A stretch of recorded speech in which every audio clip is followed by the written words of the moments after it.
wake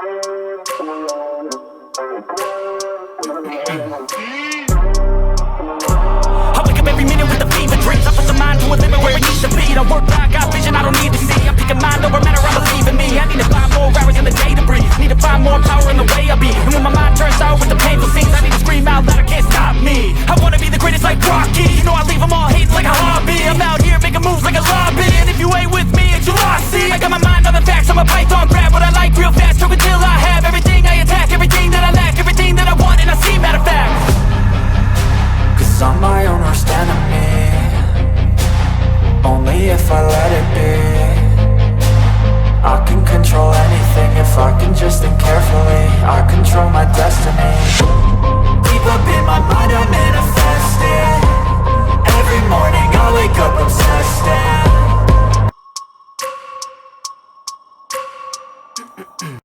What's up everybody? Welcome back to the channel. Sorry it's taken me a couple weeks to get another video out. It's been crazy the last week and a half. Snowstorm. A couple of cars I have has kind of had some issues that I had to figure out and fix, but we're back. So here today with another video. Prices on building materials stupid high for this. This would have costed me anywhere from 35 grand to 40 grand to build another shop beyond this wall outside and make it a paint booth. This costed me, it's probably going to cost me all together with the curtain and everything and the exhaust fan that I'm going to put up. It's probably going to cost me about 1,500 bucks. So you can tell the difference of why I'm doing this route right now, just because it is really expensive to build right now with COVID prices. But the next thing I'm going to do is put it, like I said, I'm going to put an exhaust fan. I haven't figured out which one I'm going to buy yet, but I'm going to make this chute right here up to the attic because it's not finished up there. I can't even get up there because it's not finished out. So I'm going to get rid of that door, and I'm actually going to bolt in an exhaust fan and have everything blow up to the ceiling, and then it will go outside from there. So that's the plan, because I can hook up, you know, from here to here pretty simple. So that's the area right here that I'm planning on working with. So like I said, I started getting these parts in, started bolting the stuff up. The only thing I'm waiting on is the curtain. The curtain does have 2 filters in it as well, so you'll have an intake, and then like I said, the exhaust fan will be the out exhaust. So really, really cool stuff. I'm excited. For some reason my GoPro's cutting out on me. So yeah, this is gonna have a curtain, all that stuff. So pretty exciting stuff. It's starting to get really, really nice out, which I'm excited for. The snow's starting to melt, so really, really cool stuff. As well as we'll have that truck in here with that hood that I showed you guys in the last couple of videos that is going to be coming in. He's been showing me pictures of the fabrication work the guy's doing. Looks really, really cool. So we should have that in no time, hopefully within a week or two. It's taking a little bit longer than expected, which is usual, but not sweating it. And then the SRT, I actually finally got it wrapped up a couple of days ago. It's got the new intercooler, new piping and everything. And the run's great, everything. It's ready to go for the summer. Future plans with this car, just want to hit it real quick, is the future plans with this car this summer. I'm just going to enjoy this car. It's been down for roughly 8 months with the paint work. You know, I painted it. I was also doing a big turbo kit at the same time, and then I started doing all this other major stuff to the motor. So I just want to enjoy it this summer, get it out on the road, maybe take to a couple shows. This is my kind of like my advertisement car for the shop and what I can do, and as far as that goes. But that's my plan for this car. Maybe during the winter time, if I'm not busy with customers and their projects, my goal is to rip this motor out, gut everything, weld the holes up in the engine bay, and paint the whole engine bay. As you can see, it's still silver from the factory color, and it just, to me, it looks dingy. So I like to rip the motor out of it and get it all painted up and make it match the outside of the car. That would totally change this engine bay. But right now, I'm happy with it. It runs great, like I said, and I'm excited to get this thing out for the springtime and the summertime and let everybody see what I've done to it. But that's not for today's video. Today's video, like I said, today's gonna be a little bit different. Since last video I put out, I talked about the spray guns and a little bit of rundown on the airbrushes. So today's video, I'd like to go more in depth with the airbrushes and kind of give you guys some basic info. If you're starting out, you know, what to do, what not to do, things like that, how I mix my paint, what kind of paint I use, and maybe some tips and tricks along the way. So that's gonna be today's video. I'm gonna get this thing set up, so I'll see you guys in a little bit. So airbrushes. Since the last video I put out, like I said, I went over the paint guns that I use, a little bit of airbrush, touched on that a little bit. So this video I felt like I should be talking a little bit more about the airbrush since I did the guns last week. So airbrushes, like I said in the last video, I use nothing but a Wada. I've always have. I've tried out other guns when I first started, but I ended up with Iwata because that's just what works for me, and 90% of the industry, this is what they use. This gun in particular is a custom Iwata Micron. They don't make this one anymore, but the only difference between this one and the other one is a bigger cup. It's an older gun, but it does really, really well. It's more of a high-end gun as far as money-wise. This will allow me to get really, really fine details. Unlike most other guns, that's kind of why it's more expensive, because it is made. It's got a smaller head size, smaller needle inside this thing. So, and I like the big cup because when I mix my paint, I mix everything in here. So it just allows me for more room to actually mix my own colors. So this video, I kind of just want to go, I don't want to go too crazy into it. I just want to kind of go over the basics, how to clean your airbrush, how to actually start if you're brand new to airbrushing, kind of some guidelines and tips and what you should be practicing. When I first started airbrushing, I was literally drawing stick figures. With an airbrush, most people don't realize is this is like, you got to treat this thing like a pencil. You're pretty much drawing with it, shading with it, so it's the exact same thing, it's just different because it's actually a liquid, it's paint. So that's how I use this. Most guys, you know, they'll have a different way of teaching on how to do this stuff, but I'm going to show you my way and kind of dumb it down for you. That way you can understand it. Make it a little bit easier if you are getting into this stuff, that you can actually get access to it and get into it and not have as many headaches as a lot of people do with this, because then I feel like the number one question with airbrushing is, you know, is what guns do you use and how do you mix your paint? So those are the things I want to go over with you, show you guys some demonstration, things like that, and kind of how to get into this. So first things first, I honestly haven't used this thing for a while, so what I'm going to do is take the back off here, and I'm going to put some reducer or some thinner in this, clean it out, get it all nice and groovy, and then get some paint mixed up and show you guys how I mix paint. So with this, you'll see it's kind of getting stuck here, which I'll have to put some pressure in it to get it to go. This is what happens. This is a good demonstration of what happens when you don't fully clean your airbrush out after you use it. Obviously, I run thinner through it and everything like that, but sometimes with using, especially with using solvent paints, I use mostly solvent paints in this thing, so it does gum up after a while. So we'll get it going here in a minute. That needle is just kind of stuck inside of here. All right, so I just want to make sure that needle is nice and loose in there. So it's all nice and groovy in there. Like I said, the inside was clean. It's just that there's something on that needle that got gummed up in there. So all that thinner is going through there, making sure it's all nice and clean. You can tell by the spray pattern that it's nice and clean. It's not spitting or sputtering, which you don't want. You want a nice even pattern coming out. So that's a good way to check. You can also use reducer to do that, but I always run thinner through my gun before I even start, just to make sure everything's nice and clean, because if you get it to where it's sputtering, then it's going to ruin everything you're doing. So you wanted that nice and clean flow with that. So a little bit, going over this airbrush a little bit, needle, this is what we call a MAC valve. You'll see me turning this a lot. This is just for adjusting air pressure. It's kind of like your regulator on your gun. It allows me to go all the way down and allowed me to crank it up to what's running on the compressor. Compressor wise, I just use a California Air. You know, it's like a 3 or 4 gallon tank down there, so it's really, really quiet. It's good for in-shop uses. It's not going to be overbearing when you're sitting here airbrushing for hours and hours and hours. And then this is just like your cup. This is what, when the paint comes through, come out. So this is a dual action airbrush. You press it down, it's just air. You start pressing it back is when your fluid's going to start coming out. That's why they call it a doubled action. It's 2 steps. 1 air, 2 pull it back, fluid come out. So pretty simple stuff. if you've never seen an airbrush, this is what they look like, this is how they operate. But you want to make sure it is really, really clean inside there. Like I said, that is the #1 fault for people airbrushing, and they get frustrated is their airbrush is not as clean as what it should be, and they get frustrated, they throw it down, you know, they never pick it back up again. So, and then the next thing I'm going to go over is how to mix paint. That's the second thing I feel like most people struggle with, is what type of paint they're using versus how they should reduce that paint. So like I said, I use nothing but pretty much House of Color paint. There are some times where I'll use a Createx waterborne.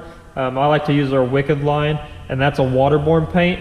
You know, if I need a color that I don't have on hand and I have it in the water, I'll go ahead and use that. It's okay to use it over or under the solvents. It's not going to really ruin anything. A lot of people do it. You know, it's just if you need it in a pinch, that's just one thing you can do. It's not going to hurt anything being water versus solvent. A lot of people think that's going to ruin it, or it's going to react, or something crazy is going to happen when you go to clear or anything like that, but it's not, so don't worry about that. So reducing your paints, I'm going to dumb it down to the simplest, how I use it and how I interpret how to mix your paints, how to reduce them. So pretty much so from the get-go, we know that House of Color, most of everything is a 2-to-1 mix once you already have your base mix. This is just straight black, and I'm going to use this today. So it's a 2-to-1 if you're using it with a HVLP gun, you know, your paint gun, if you're spraying a car or something. So with this airbrush, this has got a really, really small head, so you have to actually reduce it more in order for that fluid to come out. So the way I do it, and the way that I have been taught, and I've seen instructors do it, and other airbrush artists, you know, it's okay if you want to get a measuring cup out and measure it exactly, but I do it based on how I feel that in order, you know, if I'm doing something really, really detailed, then almost I'm going to over reduce it. So it's just kind of like a feel for me. You want to be able to feel it come out, and you don't want it to, like I said, spit and sputter or cause you headaches or anything like that. So you want that nice smooth gradient paint coming out, and that's kind of how I look at it. I'll do some test passes, I'll do some test hits to make sure that's where I want it before actually going to the surface, and you'll probably see me do that a lot, and I'll spray some out to make sure it's not clogged up inside there. So 2-to-1 mix if you're spraying out a spray gun, just for the House of Color, and then I over reduce it a lot more if I'm using an airbrush. And the way I do this is right here, you see, I call this kind of like the neck area, where it goes to the big cup and it comes down to the smaller size where it goes into the airbrush. I'll fill this up where before it turns, I'll put reducer in there, the whole thing. I'll put reducer all the way down. And then with the paint, I go by drop sizes pretty much. So I try to pay attention to how many I'm putting in, because there is a point where you're going to put too much paint in and it's not going to come out. So the less is more with this case, and this is how it's always worked for me. I've been taught this many times, different classes I've been to, and this is the way they kind of teach it. You can mix it, like I said, if you figure out an exact science, but for me, I just go with the feel. So what we're going to do, I got some House of Color medium reducer here. Like I said, I'm going to fill it up to that little neck. Yep. And as you can see in there, it's filled up to that little neck. And then this, I'm going to go with drop sizes.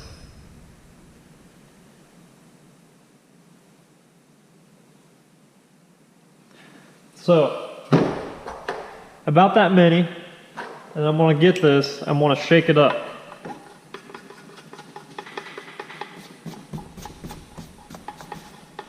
You want to get it nice and shook in there. I don't like sticking anything in the airbrush if I don't have to, because if you stick like a cotton ball, or like a lot of guys will use like a Q-tip and swab it, or a piece of metal or something, if there anything is on that and it gets in here, it's going to get stuck in here, and it's going to be a nightmare to tear your gun apart. So I just shake it.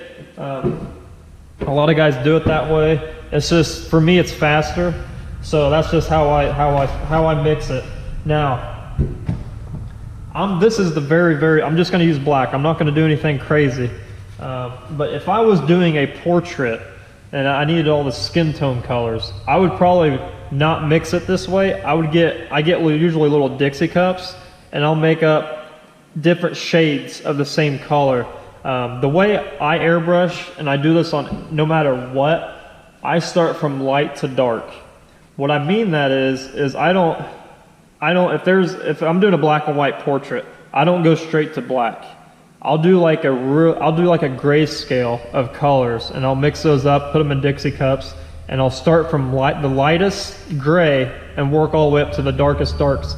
Because with airbrushing, if you go black too fast, you won't be able to, if you do mix up, or if you mess something up and you need to fix it, it's going to be harder to fix that rather than if you work your way up to it. Because if you go from lighter and you mix something up, it's easier to fix it than it is if you go straight to black. And I'll show you what I mean here in a minute, because I'm going to use straight black on this. Against this white, it's going to look black, but in person it might look like a brownish color, and it's just harder to go back over if you need to fix something. So always, with me, like I said, I always go from the lightest and do layers. You know, I might do 7, 8 layers on a portrait, and you might not even tell by the time I'm done with it. It's gonna just be buttery smooth, and you'll have that nice gradient rather than going straight to a dark color and then going back to a light color and go back, you know, that way. So that's kind of how I treat it. Make sure this is nice and good. I always do, like I said, I'll do like little tests. I got it cranked up pretty good right now. So another thing is, if you really got to get in there and get detail, for one, you want to over reduce it, put more in there than what you think, and also you want to turn down your air pressure.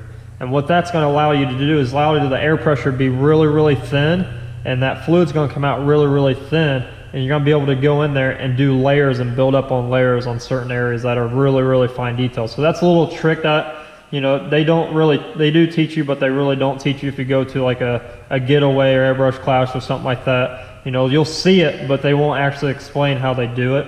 So that's a little bit of a trick. You know, obviously first starting out, you're not going to be able to do stuff like that. So I want to try to learn more, go more on towards the basic side. So basics, it's like 2 things you want to learn. Obviously you want to learn how to use the airbrush. It's more, I can sit here and tell you all day how to use an airbrush, but it's more of your feel. A lot of guys like to go balls to the wall and crank it up and just go at it, but if you have really good control over your airbrush, you're going to be amazing at this. That was one thing I had a hard time doing when I first started, was control. And by control, I mean the steadiness of your hand and the control over the actual trigger, because this is what dictates what's going to come out of here. You know, you can go and you can go and you'll be like, oh crap, I messed up.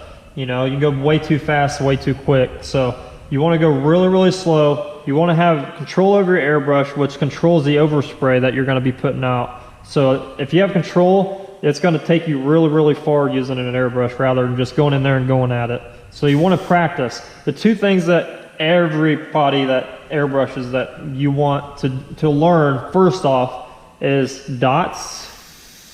So you want to learn your dots.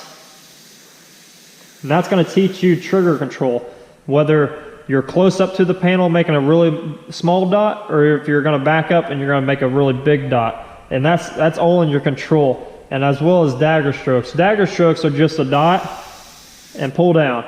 That's a dagger stroke. These 2 practices, if you practice this 9 times out of 10, you're going to be well ahead of the guy that just goes in there and just tries to figure it out.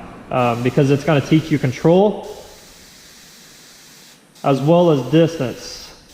You know, you practice this and you do about 100 of these every day, in about a week, you're going to understand the art of airbrushing a lot faster than somebody that doesn't. And this is kind of where when I first started, I was just messing around. Like I said, I was doing like stick figures, things like that. So it took me a while to figure out. I learned the hard way, like I've always said. And I just, you know, it took me a while, but you always want to, like, dots are really good to do, because if you can keep the same consistency throughout and you can control what goes onto your surface, you're going to control everything else inside this airbrush, and also control your area that you're working on a lot more better than if somebody goes in here and does something like that. Another good thing that's not really taught is probably doing like a line consistency. See how bad it was right there? I kind of started out as a dagger stroke and it just got more consistent as you went.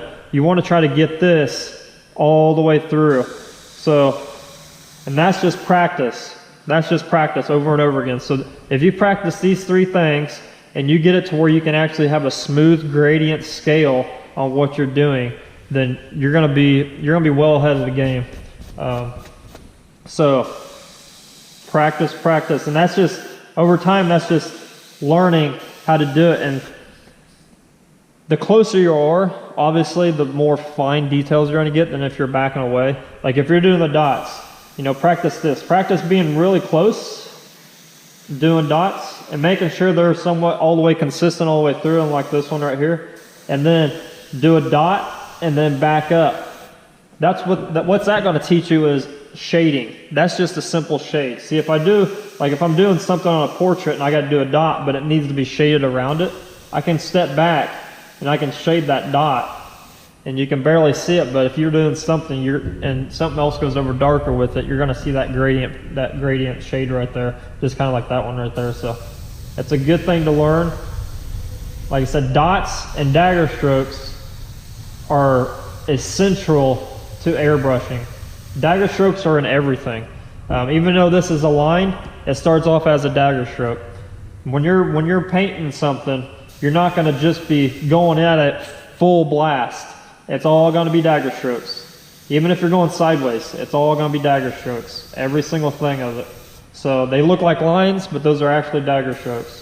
You know, if you're wanting to be a t-shirt artist, an airbrush t-shirt artist, 90% of everything you do is going to be dagger strokes and dots. So make sure, and that's the one thing that a lot of people don't understand is, you know, I may make this look easy, you know, even though I have some mess ups and things like that. I've been doing this for a very long time, and I've put hundreds of thousands of hours into learning how to do this. And that's just being, for me wise, it's just being interested and being intrigued by this art. You know, this may seem boring, but down the road, it's going to teach you a lot. You know, even you might want to put some circles in there or whatever. You know, this is a mess up piece. You don't, when you're doing something like this, you're just practicing, you're getting in the groove for what's going to be next. You know what I mean? So, you see how light that is? And I can go really dark just by pulling that trigger back just a little bit. So that's pretty much the basics of your airbrush. That's pretty much the basics as far as airbrush. You know, if you're getting into this, I would highly suggest you learning all of these: line work, dagger strokes, dot work, and just have fun with it. Don't let it stress you out too much. Make sure, like I said, your paints, make sure they're thinned out perfectly, and you won't have any problems as far as like spitting and sputtering. Every once in a while you will have to blast it out, because after a while this will get tip dry, is what we call it. So you'll have to blast it out, maybe pick at it with your fingers, things like that. But other than that, as long as your airbrush is putting out smooth paint, you're going to enjoy this a lot more than you being frustrated by it. And that's kind of one thing I had to learn when I first started. Because it's just, you know, like I said, when I first started, I was doing stick figures, and I didn't know what I was doing until I was actually sat down by somebody and they pointed out what I was doing wrong and how I was going to improve. And after that, it was game over. So it's just practice. If you got time, you know, sit down and practice. That's all you need to do, is just practice. And hopefully you guys, this will pick up on the video really well. And this video might be a little bit longer than most, but I'm going to try to cover everything in this video as far as basics, you know, how-tos, some custom stuff maybe, some how-tos and custom paint stuff, things like that, how to mix your paint, things like that. So that's the solvent. Now if you go switching over to your water, you want to spray it's not going to spray any different as long as you reduce it right. All right. So with water, the big difference is that I'm going to say probably 99% of people hate water as an airbrush by using it, is that they don't reduce it right. So with solvent, you want to, like I said, over reduce it to the point where it's not coming out just reducer, but to water, you want to almost double that reducer. You want to put so much in there that you're thinking in your head, man, this is way too much reducer. But that's what's going to happen, especially using the smaller head sizes on your airbrushes. If you have like an Eclipse or something like that, you don't have to reduce it as much as you do with a Micron. And I probably should have started out with that as far as like airbrushes instead of just jumping into the Micron, because a lot of you guys won't be able to. You're not going to buy a $800 airbrush or $600 airbrush right when you first start out. You're going to buy a cheaper one, so to learn how to do this stuff. But with a smaller head size, you do have to reduce it a lot more, either whether you're using waterborne or you're using solvent-based paints, and even more when you're using water. You're almost going to over-reduce it to where, like I said, you're thinking and you're like, man, that's going to be way too much reducer. But when you mix it up and you start messing with it and it starts spraying it, and you find that it's going to be nice gradient all the way through it, and you know, kind of keep that in your head though. Water, you always have to really, really over-reduce it compared to what, you know, the manufacturer is going to tell you, especially if you're doing automotive stuff. If you're doing like stuff that fine detailed work, you're going to over reduce it to the point where it's like you're putting 90% of reducer in it, 10% of the paint in there. And that's just how airbrushing is. It's the same way with solvent. It takes very, very little paint to be reduced to make a lot. And this is going to last. I mean, this would last. I could almost do a full portrait with this if I didn't have straight black in here. If I had just like a gray or something like that, I could do the first layer and first pass just by this little amount. And that's what the one thing you're going to notice is it doesn't take much paint that's reduced to actually do something with an airbrush. So we're going to clean this out a little bit. So dagger strokes, dots, practice on line work. You know, get in there and start messing around with your trigger control. That's what you hear kicking on. That's the compressor I have. And just your distancing is a big thing. You know, that's the one thing that you need to learn is your distance. You want to be close, but you don't want to be so far away that it's just a big old blob like that. Unless you're like I said, unless you're shading something, you want to be further away. The closer you get, the more fine it's going to get. So I'm going to get another piece of paper. I'm going to do some basic stencil work for you.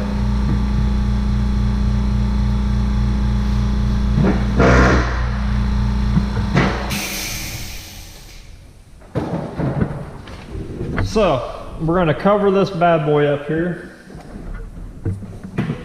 Let me get some more tape here.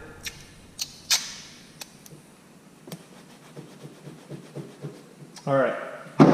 So,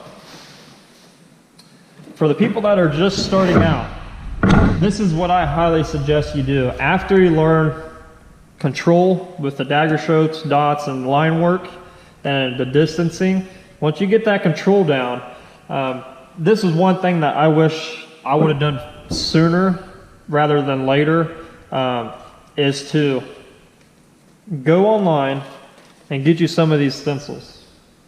And if you're an airbrush artist already, you might be like, oh man, that's not really, you know, don't be spending your money because you don't know if you're interested or not. But with these are just basic art tool stencils by Craig Fraser.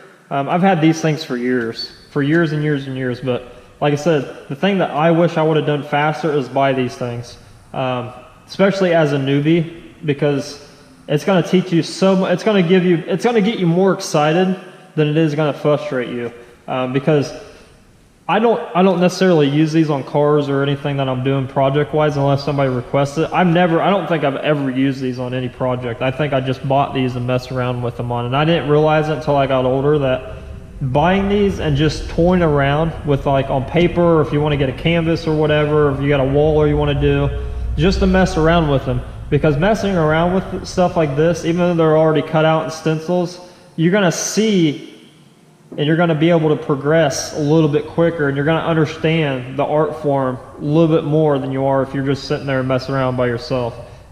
These are about, I want to say about 25 to 30 bucks a piece. All of them are different prices. If you go on, I usually get my stuff from coastairbrush.com out of California, and they have everything. I mean, you can get different ones like these. I got a couple that are just freehand shields like this that I use on portraits and like if I'm doing fire or something like that. Buy it, but you want to get the ones that have the stuff cut out on them, either they're skulls or, you know, women or whatever they are. Buy a couple of these and just start messing around with it, because it's gonna, like I said, it's gonna teach you the basics, the really basics, in order to do like shading, things like that, and your line work and how to actually create something from nothing. So I'm going to get into this. I'm going to use the same black. I haven't messed with it. It's the same reducer. It's the same everything. And I'm going to show you guys the number of things you can do just with one of these, and you'll see when I'm done with it. So this stencil, it's got a positive, negative, and it's got a couple faces in here. It's got a couple jaws you can do. It's got different eyelids in here. It's got, you know, you can do effects over the cross of it, things like that. It's a really cool stencil. It gives you the idea. It gives you the ability to create something from nothing, and that's what airbrushing is all about: is creating something from nothing. As an artist, you want to create your own stuff. You want your own style. But if you're starting out, these things are going to be gold to you, because you're going to learn things a lot faster. You're going to be able to put out work a lot faster, and it's just, you're going to speed up your process by a lot. So what I'm going to do first here is I'm going to fill in this space right here. This is just an outline silhouette of a skull. So very lightly, I'm just going to go in there and kind of figure, you know, you don't want it too dark because you can already tell, you know, you can see your basic outline of your shapes. So I'm going to use this skull right here, and pretty much what you're going to do is you're going to mask it up. You're going to line it up just like that. Make sure everything's nice and groovy. Make sure it's all lined up like that. You know, and the faces, your eye sockets and everything, you're gonna go black. Even though this might not seem, it might look dark, or it might not seem too dark on camera actually, but you're gonna see just how much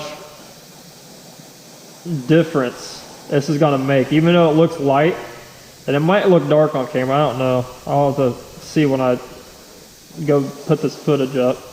But just by doing that, and you can go down here and hit the little thing right here, hit these little teeth, you know, that's gonna, right there, even though it's very basic and it's a stencil, it's gonna get you newbies excited to be able to create some stuff. So that's just the top. You know, you want to go down here. Let's say you want a different type of some more different types of teeth. You know, you want to put this up here. Let's go down a little bit. Let's take this down. Let's put this up here.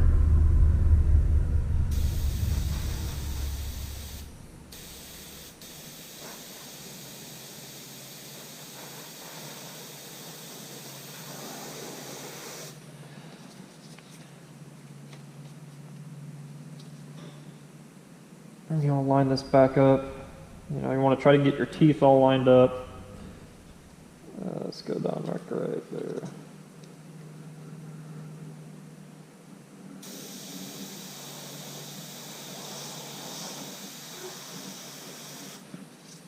Boom, and then you got your basic skull. Very, very simple, not really hard to do. You can even take this one down here.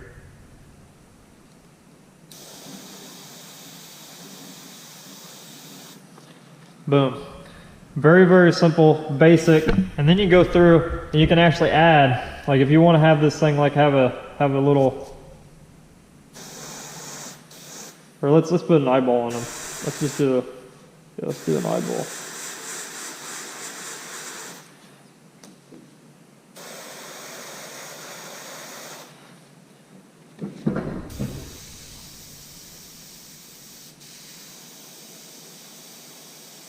And you can go through and you can just mess around with it. It's not you're not going to hurt anything by learning. And that's one thing that you need to figure out is, you know, you got to get in there and just do it. You know, you might want to darken some areas back up.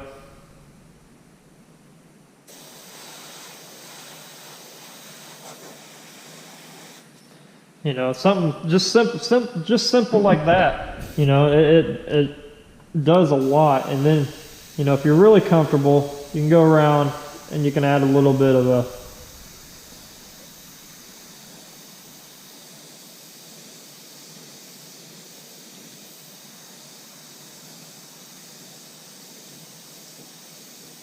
you know, it's not much, but I'm trying to teach you guys this very basic stuff. And teach you, like, not be afraid to get in there and get after it, because I mean it's really not that difficult when you start understanding how the airbrush works. You know, you might want to have like something here. You never know. You know, the sun might be coming this way. You might want to get this all punched out a little bit more.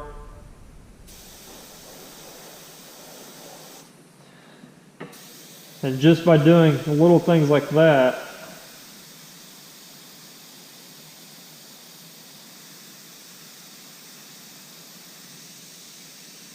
get in there a little bit tighter.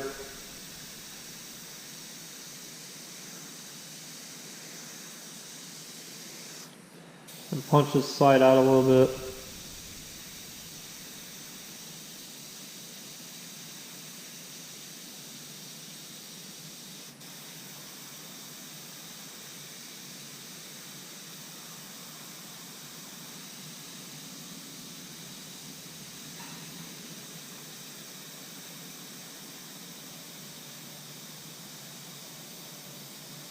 And all I'm doing is, even though I'm doing it pretty quick, I'm going in there with those dagger strokes. I'm not fully pulling back every time I go in there. I'm just going in there and doing little dagger strokes. That's all I'm doing.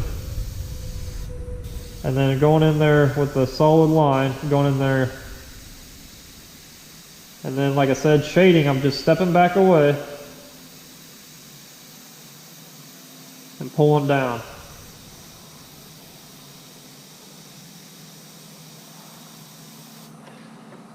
And just something simple like that. You know, might want to. And the thing is, with these awesome stencils, you can reposition them if you really want to. And just, you can go back in there and punch it out even more. You know, just doing that, look how sharp that is compared to what you thought that looked dark and this looked dark in here. But just by doing that with the straight black,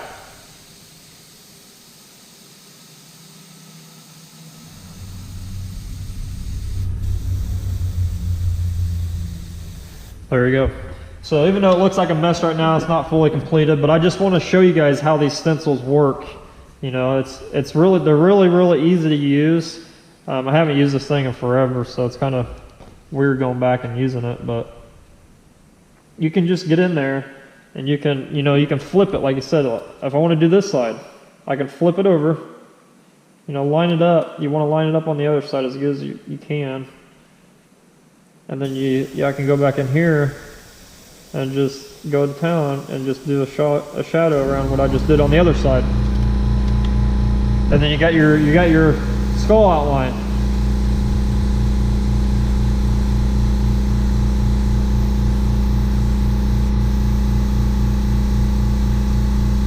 And maybe you want to give them a crack or something.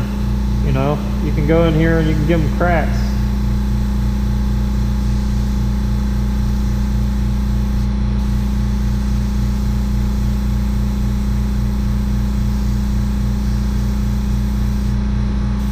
Maybe he's got a crack from his jawbone that runs all the way up to his nose. You can do whatever you want. Like, I'm just sitting here trying to think of things to show you guys on how easy these things can be to just go in there and do whatever you want. You know, if you're doing like a detailed skull, you know, you might even start out with this, and then go in and add more custom stuff to it. And that's why I kind of like these stencils when I first started out, because I got to mess around, I got to figure things out on my own.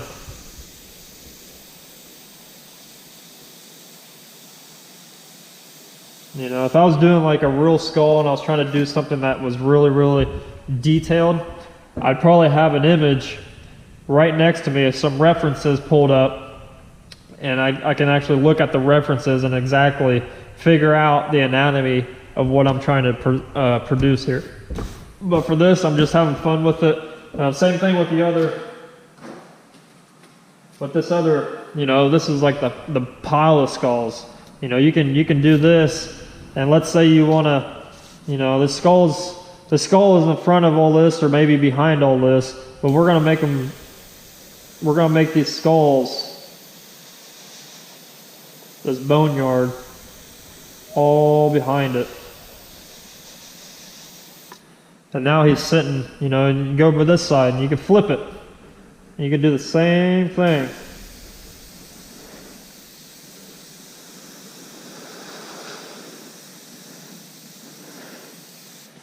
And you could go in and, like, personally I would go in and start freehanding some of this stuff out and punching it out more. But just simple stuff like that, you know, it's just, you can create an image so fast with these, you know, rather than getting frustrated. And, you know, even though I messed up right here, but I can always go back in and fix all that stuff. And that's kind of, like I said, I keep pounding this in your head, like, why I love these things if you're starting out, because you can create an image and play around with it a lot quicker than a lot of us that have been doing it for years. And you're gonna see them and be like, man, that's so amazing, why can't I do that type of stuff? You're gonna get frustrated when you see that. Even though it's inspiring, you're gonna still get frustrated because you're not gonna be able to do that first starting out. So getting these, messing around with them, you know, practice, and, you know, you're gonna have a lot of screw ups, but you're gonna be able to create stuff a lot quicker with these stencils. And, you know, if you wanna mess around and go in and freehand, you know, you can. You're not gonna destroy anything by doing that. You know, with these stencils, that's what they're made for. They're made for quick, you know, customization of different pictures and things like that in order to get the image across in a fast manner. You know, maybe, I got another one over here. See, this is even bigger skull. So maybe you don't like this stuff, or maybe this, like right here, you don't like, or maybe this guy is sitting in front of these teeth. I can go in here, I can make these eyes super dark and make this guy punch out.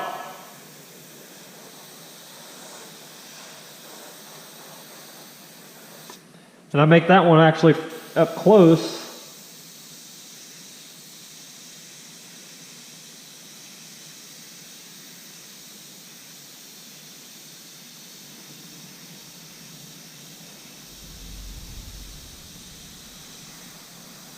And I can shade it, you know, to make everything behind it without really ruining the picture or anything like that. And it looks like a mess in here. Obviously I wouldn't be going straight in black. I'd go with, like I said, a lighter gray, like almost to where you barely could see it, and then start layering after the darker shades and keep going up towards black. I wouldn't just go straight black. But for video purposes, and you've actually been able to see this, I went ahead and just used straight black. But, you know, thing with airbrushing, and you got to understand, like, even though it's got all this in here, you can go back and fix this if you start out with a lighter color. If this was full black already, and all these lines from the other skulls were full black, and it was way punched out already, it'd be really, really hard to go back in and eliminate all that. But right now I can go back in here and I can actually go in and punch this stuff out, and you almost use these as like a texture effect.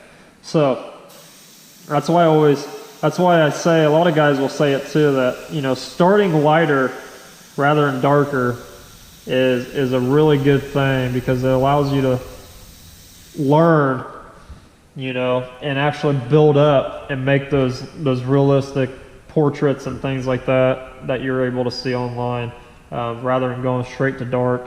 You know, if you're working on a black and white portrait and you wanted to start out with the dark areas first, you could, if you understand how an airbrush works and how the paint's going to be applied. and the layering process. You can go ahead and go and do like I did here and do all the blacks and punch those out really good, you know, as long as you don't mess with anything else inside of it. And then you can go back in and you can either go, you can go from black and all, you can work your way down, but you got to understand how the artistry works of this stuff and how it's going to look and where to put it in order to do something like that. So that's why I always stress, go from lighter to darker, unless you're just messing around like this. You know, you can pick it, it don't have to be black, it don't have to be gray, it can be, you know, yellow, it can be anything. But paint your airbrushes, start mixing it up, and just start messing around. Buy some of these stencils, because like I said, it's going to teach you a quick way. You know, it's going to show you, these stencils are going to show you progression, versus sitting there and trying to figure things out on your own, or, you know, freehand. That's another thing I want to kind of touch base on, is there are some artists that can look at a picture or look at something or create something and freehand it totally onto a surface. And those guys are amazing at what they do. They've been doing it for a long time, and they just understand the art form of it. But those guys are very few and far between. And it's not anything, doesn't make you less of an artist if you have to pull up a reference, or if you actually have to, you know, transfer an image onto something. It doesn't make you any less of an artist if you are buying stencils and, you know, creating or messing around or whatever you're doing with them. And that's one thing that really gets construed with this industry is, you know, if you're making stencils, or if you're doing something, creating to get an image down, you're cheating. It's not that. It's all reference. You know, with airbrushing, you got limited time in order to work on something. You got limited time to be able to put that image on that paper or that car or whatever you're doing. So the quicker you can actually figure out how to transfer and paint an image, the better off you'll be, and the more money you'll go on making in the long run. Because I mean, you could charge somebody 10 hours, and you know, if you're really fast at it, you can get an image down in 5 or 3 or 4. And if you're charging by the hour rather than by the job, then obviously you've made money on that project. So get some, like I said, get some paint in your airbrushes, mess around with the reduced, you know, solvent. I recommend solvent-based paints for artists starting out. You know, if you've never picked up an airbrush and you're looking to get one, a wad is the way to go, but solvent paints is the way to go as a beginner, because you're going to have less headaches. It's going to flow better for you. It's not going to gunk up in your gun like water-based paints are, and it's just going to be an easier process starting out than using water-based paints. So I recommend that. Now I'm going to go on to a little bit, something a little bit different here. I'm going to put my airbrush to the side over here. We're going to get rid of this. I'm just going to pretty much flip this up here, or actually I'm going to put it over here. And I want to walk you through. This is Son of Frankenstein I did a few weeks. You know, it's probably been a month ago since I did this. So I want to walk you through how I did this. You know, if you've been airbrushing for, you know, a while and you understand the basics of it, I want to show you a little bit of inside my brain of how I get an image like this. So this is just, you know, it's just a regular piece of canvas. You know, I've got a few of these lying around. Nothing really crazy. It's not metal. It's not like a car or anything. I'm gonna get you guys. There you go. Probably can see a little bit better, but so me getting this image down. I did freehand it, but I didn't freehand it. I'm going to try to explain this the best way possible. Like I said, this is for the guys that are a little bit more advanced in the basics. And if you're starting out, and if you're just, you know, you understand everything, you get into it, and you're just doing really well, you can go ahead and try something like this. This will teach you a lot. You know, if you're doing a big picture like this and you're just doing it to learn, black and gray is the way to go. Just because it's a little bit easier as far as looking at the image wise, rather than doing a full color. If you're doing a full color on a picture, you gotta understand your color theory and the color wheel, because you're gonna be mixing a lot of colors. And when you're doing colors, you're not just using what's in the bottle or what you buy. You're custom mixing your colors. Anytime you do like flesh tones, like I said, you're gonna be mixing up probably 5 to 8 different types of skin tones. you know, and you're gonna be layering on top of each other. So there's a lot of custom mixing from going from a color to a black versus the black and white. And there is a lot of mixing going from, if you're doing a black and white, it's just gonna be easier for you to actually understand the airbrush side of things. If you're all the way to and you get the picture done or whatever, and you wanna add some realistic details to like a face, and I'm gonna go off this picture again. You know, you might not be able to see it on camera, but in here you can see like different skin textures. You know, Frankenstein is really bumpy. He's really, he's a monster. So you want to get a lot of textures in there, right? So with this, some of it is free-handed. I went in there a lot of different times and did different techniques for like stippling and things like that. But most of it is these are texture stencils.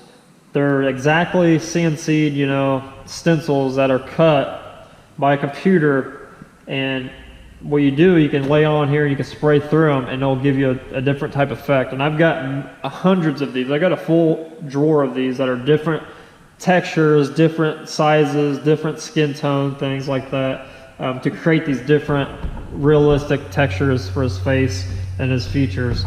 And this really speeds up the process, because I know there are some guys out there that do everything free-handed. And like I said, I do some of the stuff free-handed, but 9 times out of 10, I'm grabbing one of these and I'm going back in there. Not dark, because you don't want to dark it too quick, but you want to get it down to where you can see it and it's realistic.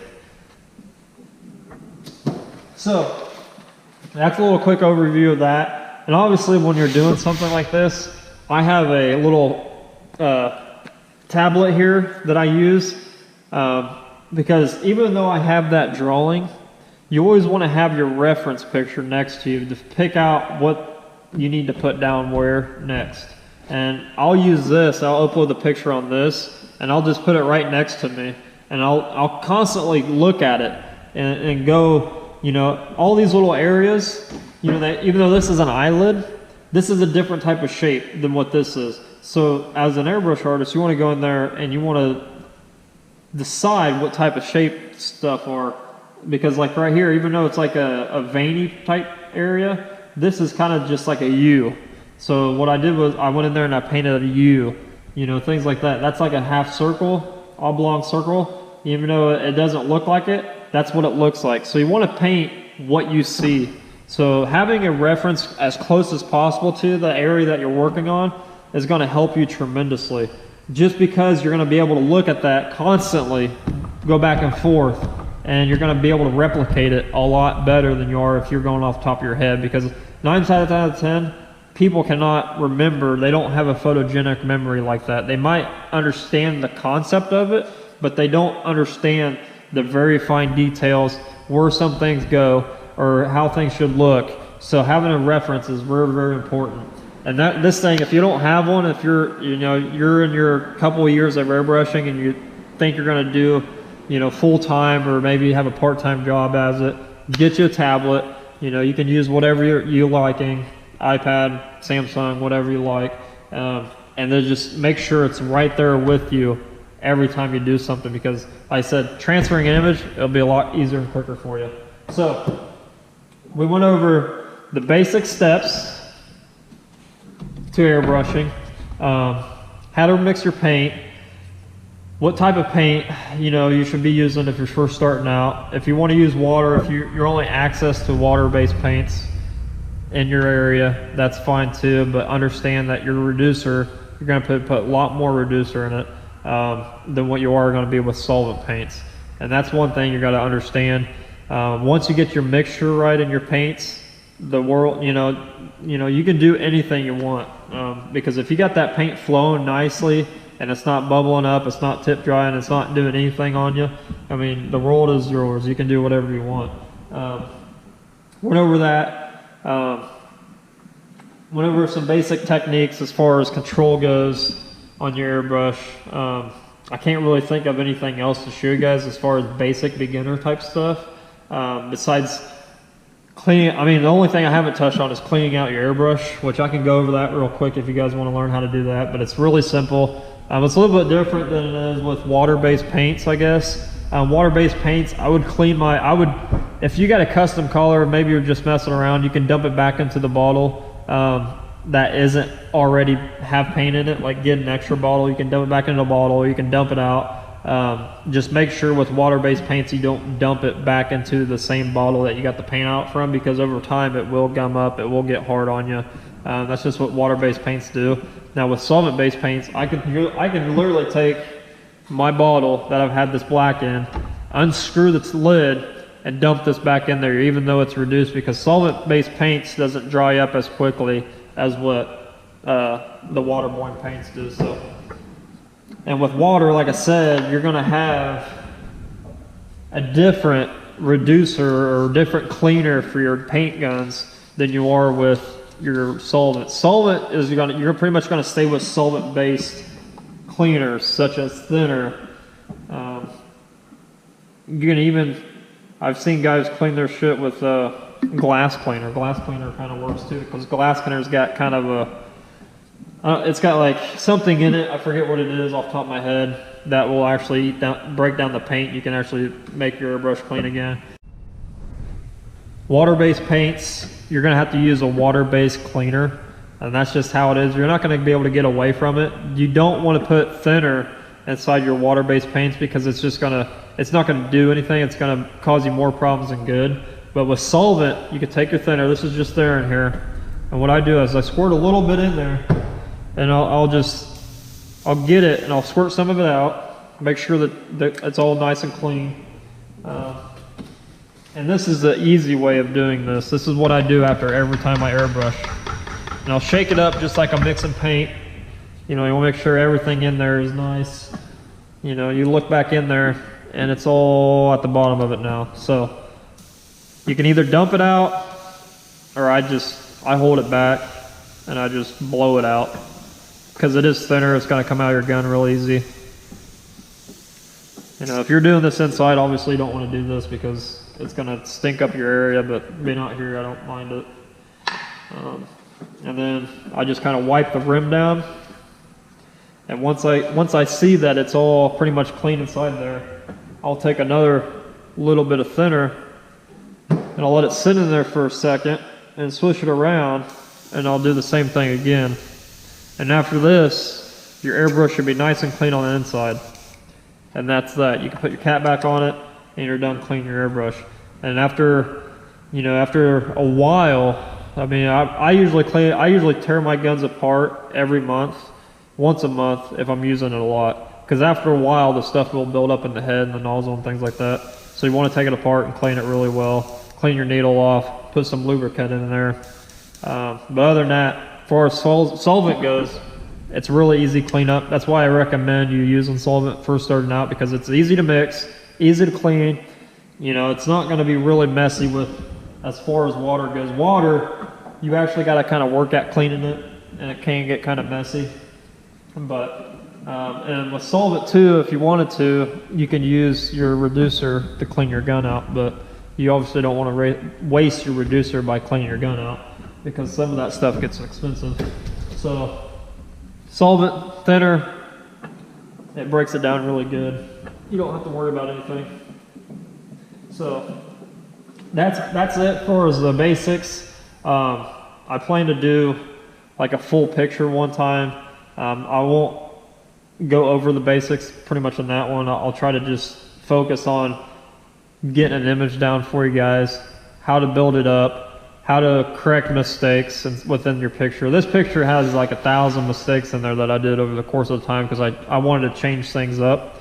Every time I sprayed something, I didn't like it, or whatever have you, or maybe you didn't like an edge or something like that. So I want to go over how you correct those mistakes if you do have a mistake, things like that. So I want to be able to do a full picture for you guys on camera and kind of walk you through the process. And that one might be color, it might be black and white, but I wanted to get this video out there since I did do a little bit more of the paint gun last week and then the airbrushing, but I didn't want to go too crazy into it and confuse a lot of you guys that are trying to get into this and you're just starting out. I want to kind of give you guys a basics on how to, if you're getting into it, what airbrushes to buy. Oh, let's go over that real quick. So like I said, I mean, I recommend Awada if you are trying to get into this. They have a really good, I would call it a starter. It's called a Neo. They also got, but I fully recommend the Eclipse. It is a little bit more pricey. It's like around 150 bucks for the airbrush, but a lot of guys will use the Eclipse and that's it. They don't need these fancy, expensive airbrushes. It's all about control. So if you're starting out and you're really serious about it, get you an Eclipse because you'll be able to use that for your whole career if you take care of it. They're really good guns. You can do multiple different things with them. It's a little bit bigger needle size than the one I have, but if you figure out your control and you practice your ranges and getting in depth and out and your shading and things like that, that Eclipse, you can do anything with it. So that's what I recommend, or also, like I said, the Neo, which is another really cheap. It's like a $60 airbrush. Usually like Hobby Lobby, things like that have it, or you can go on coastairbrush.com. They have many different types of airbrushes, but like I said, stick with Iwata. It's gonna not get you frustrated. It's gonna be easy to clean. They're all metal airbrushes, so as long as you don't leave thinner in them and destroy the O-rings in them, it's gonna last you a lifetime. I've had these airbrushes for probably 8-9 years. Some of them are newer than that, but the ones that I have that I use all the time, I've had them for years and years and years. And if you take care of them, you don't drop them, things like that, they'll last you a lifetime. So that's what I recommend. Spend a couple $100, get a good air compressor. You know, like I said, a California Air is gonna be quiet. The decibels on it is within talking limits, so it's really quiet. If you're in a, like, if you even have to spray inside, you know, a lot of guys will, you know, if you have nowhere else to paint, I've seen guys paint in their kitchen, you know, using water-based paints, because water-based paints don't smell just like solvent-based paints do. So if you figure that out, you can actually use that stuff inside or in your garage or wherever you want to paint at. So do that, get your good compressor. Make sure you get a double braided line. Don't get anything else but these lines. These lines are double braided. They'll withstand the pressure as long as you don't kink them up, step on them, run them over with stuff. They'll last you a lifetime. Obviously, they won't last if you do abuse them and use them and things like that. I think I've replaced 2 of these in my full 15 years of airbrushing. I think I've been airbrushing for 17 years actually. So get you a good double braided line. Usually they come, if you buy a kit, you can buy this, you can buy an airbrush, you can buy a hose, and you can buy a compressor. The one things I do recommend with compressors is stay away from the cheap pancake ones or the boxy ones that, you know, a lot of guys will say, oh, buy one of those, you can do t-shirts and things like that with, or if you're a good learner, you know, those airbrush compressors do not put out enough pressure, in my opinion. I do mostly automotive and things like this. I'll crank that sucker up to 60 pounds on the compressor, and a lot of times I'll use 55 pounds of pressure because I want that paint to come out a certain way, and I want it to look a certain way, and that's the only way to do it. Those little cheap airbrush compressors made by companies, I mean, you're lucky. You know, if you're doing like low air pressure type stuff, you might be all right with it, but a lot of these paints require a lot of pressure to shoot that stuff out. It just depends really on your setup, but I don't recommend doing that. You know, those compressors can be expensive as well, either from $200 to $300. You can go to californiaair.com and get the same one I have, like I think it's a 2-gallon tank, one horsepower type compressor, and you can spend, I think they're $150. They're almost $100 less than what the other ones are by far. You know, as long as you take care of it and drain it and don't leave it outside, it'll last you a lifetime, and you'll like it more because it's going to be more quiet. And then I can't think of anything else as far as what you'll need to learn or need tool-wise. You need a compressor, air hose, double braided, and your airbrush. Stick with Iwata, stick with California Air, get a double braided line, and get you some really good solvent paints to start with and learn how to reduce them. Like I said, different paints are different. House of Color is what I use here in the shop. It's a 2-to-1 mixture. Some are 1-to-1, so you got to figure out what they are. But you know, with an airbrush, you're going to be over reducing anyway. So like I said, always reduce it. I always put reducer in here first. That way the paint's not going all the way to the bottom. It's hitting that reducer first and dissolving. It just makes it easier for the mixing purposes. You don't have paint coming out all the way at first. Always test your line before you go to your surface. Before you start spraying, make sure everything's nice and seated, your needle's working, everything's nice and tight. The air pressure's at what you want it at. If you're doing fine detail work, obviously your air pressure is going to be lower, your paint's going to be more reduced. If you're not, if you're blasting some big area, you know, you can crank it up, stand back, don't get as close, and you can fog stuff in pretty quick. Even with this little airbrush with the needle size on it, you can do it really, really well. So that's about it. I'm going to wrap this video up. It's kind of getting long. If you have any questions, comments, concerns down below, if I didn't explain anything good enough for you, I'll try to hit it in the next video. But hopefully I'll have something coming out to where I'm actually doing a picture or portrait or anything like that. Until next time, I guess we'll see you then. So peace.